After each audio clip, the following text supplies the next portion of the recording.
Le grand jour s'est levé, Dieu nous a visités.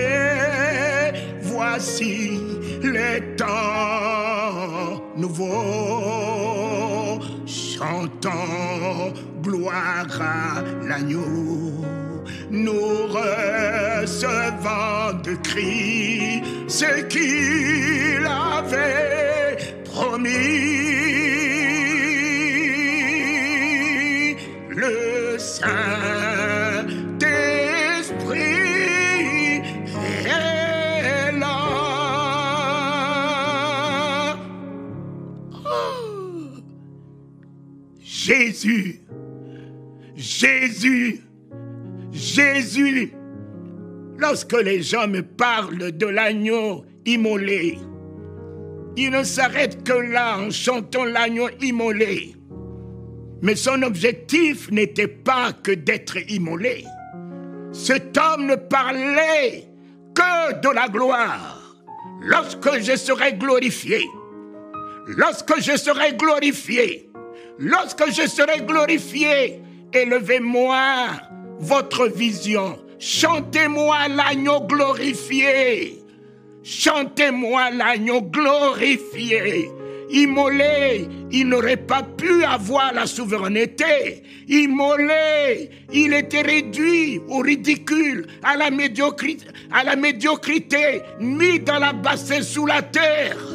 Mais lorsqu'il dit, attendez que je m'en aille, attendez que je m'en aille, lorsque je m'en serai allé et que je serai glorifié, je recevrai ce que le Père vous a promis. Élevons notre vision. Chantez-moi l'agneau glorifié. Et nous recevrons de lui la gloire de la guérison, la gloire de la liberté, la gloire de la vie, la gloire du bonheur, la gloire de la prospérité et la gloire du Saint-Esprit en toute révélation, pouvoir des miracles et des prodiges. Dieu a créé l'homme en partant d'une poussière, la poussière de la terre. Poussière de la terre insignifiante. C'est dans ce qui est insignifiant qu'il a mis son atout, qu'il a mis son image, qu'il a mis sa gloire, qu'il a mis sa ressemblance. C'est dans ce que le monde appelle vil. C'est dans ce que le monde appelle faible. C'est dans ce que le monde appelle rien que Dieu met sa gloire, sa grandeur, sa souveraineté. Ô Éternel, poussière de la terre, tu as mis en moi ton image. Tel que tu es, tel que je suis.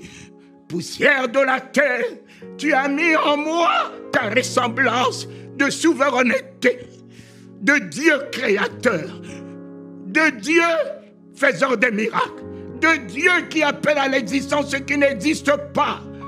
En cela, il a élevé les hommes au-dessus de toute sa création. Voilà le point de conflit que nous avons eu avec Satan, Lucifer. Il pensait être le dauphin de Dieu. Il pensait être le partenaire de Dieu. Il pensait être la gloire de Dieu. Mais lui, les anges ne sont pas la gloire de Dieu. Les anges sont les reflets de la gloire de Dieu. C'est l'homme qui est la gloire de Dieu. Parce que tu es son image, parce que tu es sa ressemblance, tel qu'il est, tel que toi tu y es. L'identité. Reprenons notre identité. Lorsqu'il a fini de créer les cieux et la terre, il n'a pas appelé un ange, mais il a appelé Adam. Et il a dit, je fais venir tout ce que j'ai créé vers toi, Adam. Je vais voir si tu découvriras ton identité. Oh! Adam est rentré au-dedans de lui. Adam a découvert l'identité de la divinité qu'il incarne. Il est l'image de Dieu dans la sainteté, l'image de Dieu dans la pureté, l'image de Dieu dans la sagesse, l'image de Dieu, papa, dans la joie, dans la paix, l'image de Dieu dans la perfection, l'image de Dieu dans l'excellence, l'image de Dieu dans la distinction, l'image de Dieu et en même temps la ressemblance de Dieu dans le pouvoir d'établir dans la visibilité ce qui est invisible. Et ce qui a impressionné, je peux dire ça comme ça, Dieu, c'est le langage contraire que Adam a tenu après le péché. Mes amis, le péché n'était pas le fait de manger le fruit. Le péché, c'est la non-maîtrise de la parole de Dieu. Dieu a dit à Adam, le jour où tu mangeras de ce fruit de la connaissance, tu mourras. Le jour où tu mangeras de ce fruit de la connaissance, tu mourras. Mes enfants, la connaissance tue. Mais qui peut avoir le pouvoir de la connaissance? Déjà, toi, tu ne te connais pas. Même l'épouse, la femme que tu vis avec toi, tu ne la connais pas. Les enfants qui sont même sortis de toi, tu ne les connais pas. Mais qui connaît qui? Qui connaît quoi? Voilà. Lorsque Satan est allé prendre le fruit de la connaissance, dans ce jardin d'Éden, il y avait deux arbres. Il y avait l'arbre de la connaissance et l'arbre du fruit de la vie. Et l'arbre du fruit de la vie n'était pas à la portée de la connaissance. Voilà pourquoi Satan n'avait pas accès. Satan ne pouvait pas accéder à l'arbre de vie. Mais l'arbre de la connaissance était à sa portée. Il est allé prendre le fruit de l'arbre de la connaissance, amener à Adam et Ève. Manger. Quand vous lisez le livre de Genèse 3, Ève a ajouté l'arbre du fruit qui est au milieu. Dieu a dit, vous n'en toucherez point, vous ne mangerez point. Elle a ajouté toucher, de peur que vous en mouriez. La non-maîtrise de la parole de Dieu. Aujourd'hui, ce qui tue l'Église, c'est l'apostasie, c'est le panaché. C'est ce que vous faites de vos versets, vos chapitres. C'est ce qui tue l'Église. Mais le jour où vous tiendrez la parole de Dieu égale à elle-même, en force, en puissance, vous n'échouerez pas. Vous ne connaîtrez pas d'échec. La parole de Dieu, c'est lui-même en puissance. L'identité. Oh Éternel, même si je me suis déclaré nu, Éternel, tu ne m'as pas laissé dans ces nudités puisque je suis toi-même. L'Éternel est allé prendre la peau d'un animal pour me couvrir parce qu'il ne voulait pas se voir dans la honte, se voir dans la nudité. Oh, il est encore le même. Quel que soit l'état dans lequel tu te trouves, l'Éternel est prêt aujourd'hui à te couvrir de la honte, à te couvrir du ridicule, à te couvrir de cette pauvreté, à te couvrir de tes larmes, à te couvrir de l'ignominie dans laquelle tu vis. Il est prêt. Non! Rien ne surprend Dieu. Si quelque chose le surprenait, il ne sera pas Dieu. Comment quelque chose peut surprendre celui qui ne sommeille ni ne dort, qui regarde devant en même temps derrière, qui ne tourne pas sa tête pour regarder ce qui est derrière, qui contrôle tout? Comment quelque chose peut le surprendre? Seigneur, il a pris la peau pour cacher la nudité de celui qui porte son identité. Aujourd'hui même, il prend cette même peau que Jacob a portée, qui a caché sa nature de scroquerie. Oh, le père Isaac n'a touché que le corps alors que la voix était bien la voix d'un escroc. Mais le corps l'a justifié, la peau l'a justifié. Jean-Baptiste a terminé avec le règne de la peau. Et quand Jean-Baptiste s'est tourné, il n'a plus vu un homme vêtu de peau. Il a vu Fils de Dieu. Il a vu un homme incarnant toute la gloire de Dieu, la magnificence de Dieu, un homme Dieu au milieu de nous. Jésus, le rang de prophète est fini. À partir de Jean-Baptiste, les prophètes, leur règne est fini. Et nous nous sommes tournés. Une nouvelle période s'ouvre. Le règne de Fils de Dieu. Fils de Dieu. Fils de Dieu. Ah, alléluia. Alléluia. Tous ont travaillé avec l'Esprit de Dieu. Élie, Élisée et tous les autres, les prophètes. Mais celui-là est le seul à recevoir le Saint-Esprit. Le Saint-Esprit. Élie a travaillé avec l'Esprit que Jean-Baptiste a hérité. Cela s'est arrêté là. L'Esprit de Dieu s'est arrêté avec Jean-Baptiste. Mais le Saint-Esprit a commencé son règne avec le Fils de Dieu. Le Fils de Dieu.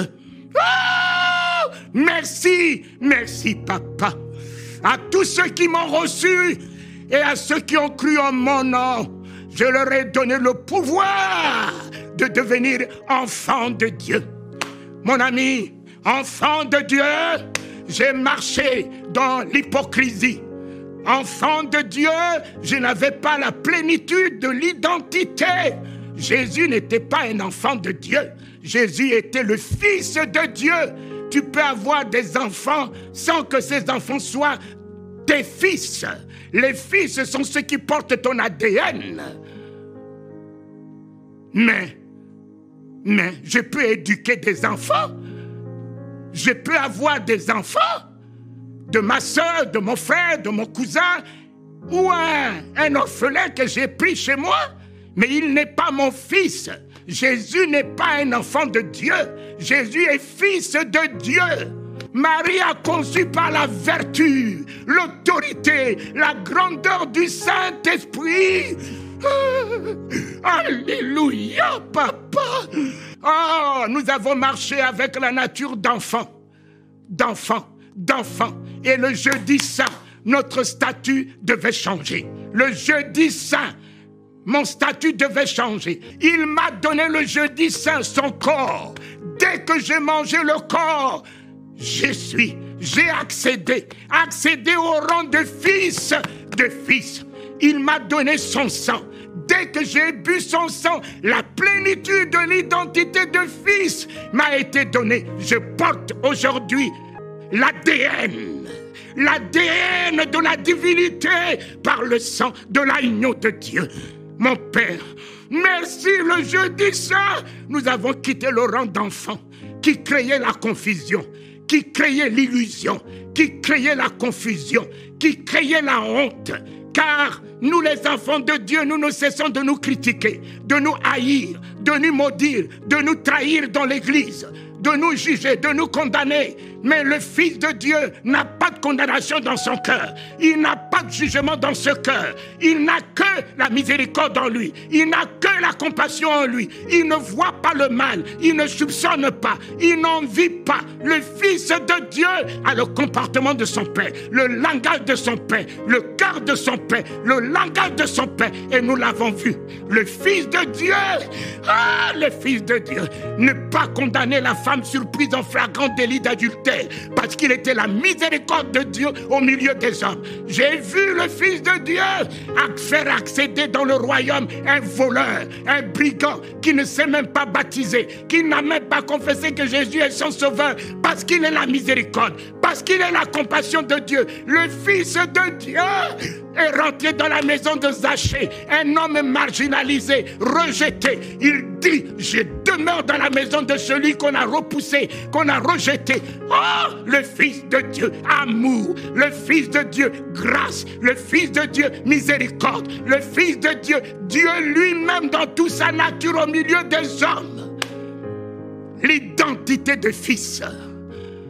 L'identité de fils. Et enfin, nous arrivons à la chambre haute. À la chambre haute, j'ai quitté l'identité de fils pour devenir l'épouse du roi. Alléluia! Dans la chambre haute, il m'a épousé, je l'ai épousé. Christ en moi, pas Jésus en moi, mais Christ en moi. Jésus, c'est une locomotive. Jésus, c'est un homme dans lequel Christ habite. Christ, c'est toute l'identité de la divinité. Tant que Christ n'est pas en toi, Jésus ne peut rien faire. Tant que Christ n'est pas en toi, tu ne peux pas triompher de ce monde. Tant que Christ n'est pas en toi, tout domine sur toi. Tout est de l'échec pour toi. Tout, c'est la honte pour toi. C'est la lamentation, la peur, l'inquiétude. Dès que le Christ s'installe en toi, wow, tu ne crains plus rien.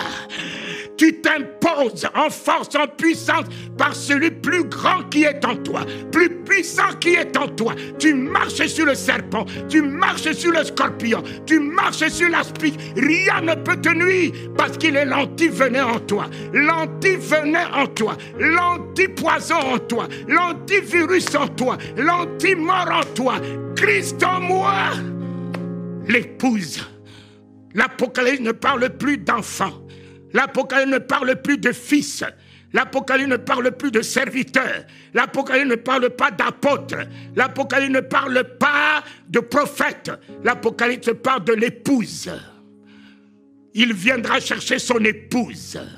L'épouse, quand je vois monsieur Macron, Brigitte Macron, épouser cet homme, ce grand homme, mais elle est Madame Macron telle qu'elle est, tout ce que vous pouvez dire d'elle. Elle est Madame Macron, elle épouse un nom de souveraineté, un nom de grandeur. Elle agit avec le pouvoir que ce nom incarne.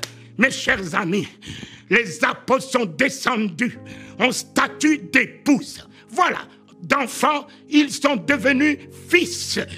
Le jeudi saint, avant que Jésus monte sur la croix, il leur a donné l'identité de fils de Dieu, en dehors du Judas, destiné, prédestiné, à la mort. Mais les autres ont reçu le statut de fils. Oh non, lorsque tu dis à l'islam, Jésus le fils de Dieu, tu as des problèmes.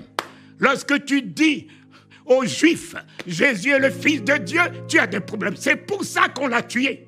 Il est monté sur la croix, on l'a crucifié. Vous pouvez me dire, pour quelle cause? On n'a trouvé aucune cause en lui. Il s'est dit Fils de Dieu. Dieu ne peut pas faire un enfant, mais c'est un mystère. C'est un mystère que Talingano, engendré par Dieu, engendré par la volonté de Dieu, engendré par le Christ, est aujourd'hui Fils. Et je termine. Mes chers amis, fils, épouse, un jour, en 84, je revenais de Denver avec un évangéliste qui n'est plus de notre monde. Et il m'a dit, prends ton billet, viens avec moi à Denver. Nous sommes allés avec lui à Denver. Dès qu'on aura fini, on te remboursera ton billet et puis l'offrande, on te donnera. On a fini la convention pendant une semaine. Et on a pris l'avion à Denver. On est arrivé à New York. Et à New York, je vois cet homme avec son épouse, bras dans les bras, en train de partir. Ils m'ont abandonné à New York. Je ne parlais pas l'anglais. Je ne connaissais personne. Je les ai vus en train de m'abandonner. Et de faire leur correspondance est partie. Mes frères, mes bien-aimés, quelle alliance je suis, quelle alliance j'ai avec lui. Il ne me délaissera jamais, il ne m'abandonnera jamais. Mais voici, assis sur ma valise, de 9h jusqu'à 17h, sans eau, sans nourriture.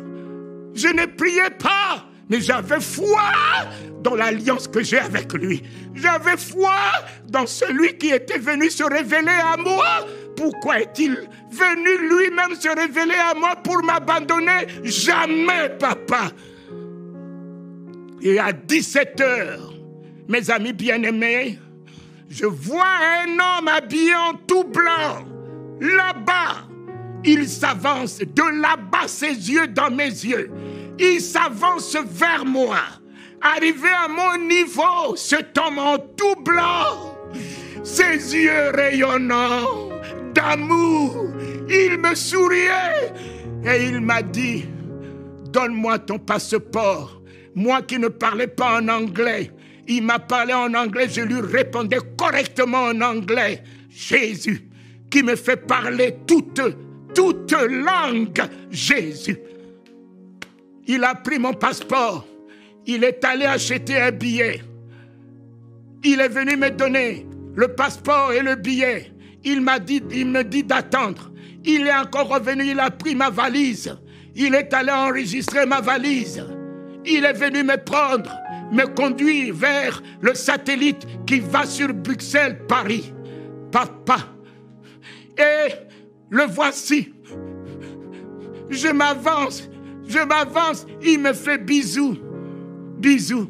Je m'avance, il se tourne. Je me tourne, je le vois, souriant. Il me fait bisous, Jésus. Jésus. J'ai entendu que Dieu nourrissait Élie avec des corbeaux. Mais ce n'est pas un corbeau qu'il a envoyé vers moi. Jésus lui-même qui dit, ne crains rien. Je suis avec toi tous les jours. Je pensais que cela n'était que parole, mais je l'ai vu. Je l'ai vu venir prendre ma valise, enregistrer ma valise. Jésus me conduire dans le satellite qui allait à Bruxelles. Et puis en ce temps-là, les Centrafricains n'entraient pas à Bruxelles sans visa. Mais tout ça a été réglé par le royaume. Je suis entré en Belgique sans visa, aucun problème. J'ai fait ma correspondance, je suis arrivé à Paris. Je suis allé voir cet homme de Dieu. J'ai dit, toi, tu peux m'abandonner, mais le Christ a une alliance avec moi. Et j'ai une alliance avec lui. Mes enfants, ne cherchez pas la bénédiction. Rentrez dans l'alliance. Et si vous rentrez dans l'alliance, la bénédiction courira derrière vous. Ne cherchez pas à être béni en faisant donner des offrandes pour être béni, faisant ceci pour être béni. Vous êtes déjà béni pour bénir. Donc cherchez à rentrer dans l'alliance. Dieu peut se repentir de sa bénédiction, mais jamais de son alliance. Ayez l'identité d'épouse du roi des rois. Le ciel vous répondra au niveau de votre désir, du désir de votre cœur. Les écluses des cieux s'ouvriront au désir, au niveau du désir de votre cœur. Tout ce que vous pensez sera, ainsi soit-il, sera accompli. Ta prière sera exaucée avant même que tu dises Amen. Et les miracles t'accompagneront parce que tu es l'épouse. Et les anges camperont autour de toi comme la sécurité campe autour de Brigitte Macron. Voilà, soyez dans l'identité, fils de Dieu, épouse du Seigneur, épouse du roi des rois, épouse du Seigneur des seigneurs. Il vous tiendra comme la prunelle de ses yeux. Rien ne pourra vous nuire. Il pourvoira à tous vos besoins. L'Apocalypse ne parle que de l'épouse. Il revient chercher son épouse. Il revient chercher son épouse, son église, irrépréhensible, redoutable, plus que vainqueur. Amen. Je suis l'épouse du Christ, roi des rois. Qu'il en soit ainsi. Je vous bénis. Soyez l'épouse du Seigneur à jamais. Il pourvoira vos besoins. Vous avez la victoire. Amen.